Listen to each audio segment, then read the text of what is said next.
used to be a proper doctor before I switched to psychiatry.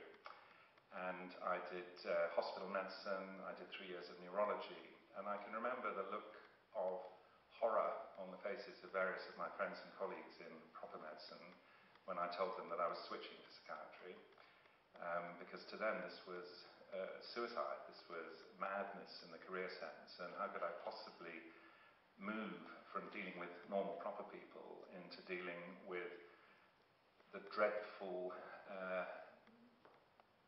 difficult people that represented the psychiatric clinic. And I don't want to spend a whole lot of time about stigma, but it's very clear to me that stigma starts in the medical profession itself. And so anything that educates and brings out into the open stuff that was previously secret has got to be a good thing. I can remember, I'm old enough, doing a ward round with the first consultant that I ever worked with. And cancer was a word that was simply not allowed to be mentioned in front of his patients. They would be told, you've got a little bit of inflammation in the lung, and then the junior doctor was left to sort of try and pick up the pieces at the end.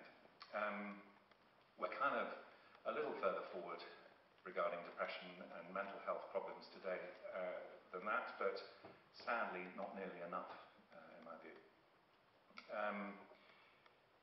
Just focusing on depression, as I say, for the moment, it's probably an approximate figure that this year, worldwide, 1 million people will take their lives, will commit suicide. Not all of them suffering from depression, but certainly a majority suffering from depression. In this country, more people will die in 1 year from suicide than are killed on the roads. And again, the majority of those suffering from depression. We're talking about a very real illness, and yet still, I'm sure people from their own personal experiences, certainly me in my professional life, endlessly come across people who basically don't believe it exists. They think it's all sorts of things. They think it's defects of character, they think it's moral weakness, they think it's eating the wrong food, they think it's an insufficiency of sock pulling up, whatever they think. But they don't recognize it as a disease in the way that is overwhelmingly obvious to me, practicing, as I say, as a clinician, and just trying to listen to people and observe. Depression is a very physical illness, in the sense that it does very predictable physical things to people who suffer from it.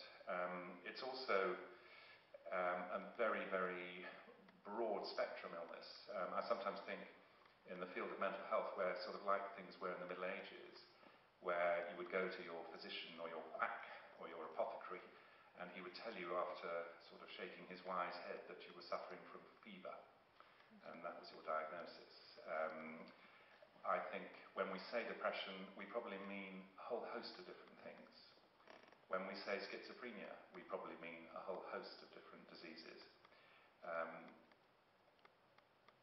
The revolution that is taking place, thanks, as Ruby says, to some of the work that people like Marjorie have done in fundraising for research, the revolution that's taking place in neuroscience is going to transform the landscape.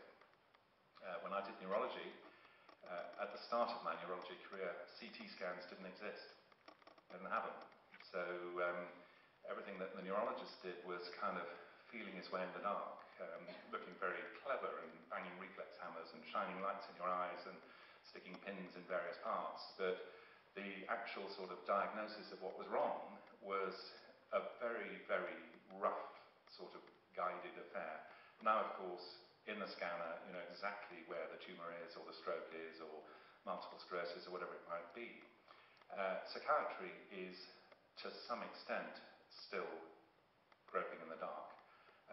I'll talk a bit about brain chemistry and some of the sort of belief systems that have evolved around that, but the truth of the matter is that there's this incredible organ sitting in the brain, 3 pounds of meat, as Ruby describes it, 3 pounds of pretty much the most sophisticated meat on the planet.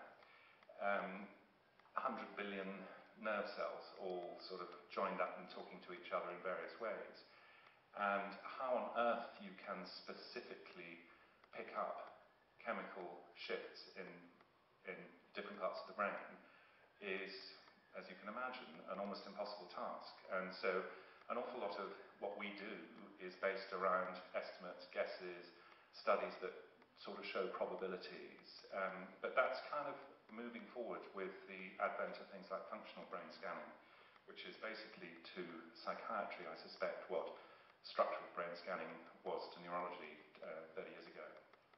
So things are moving, and we do know some things.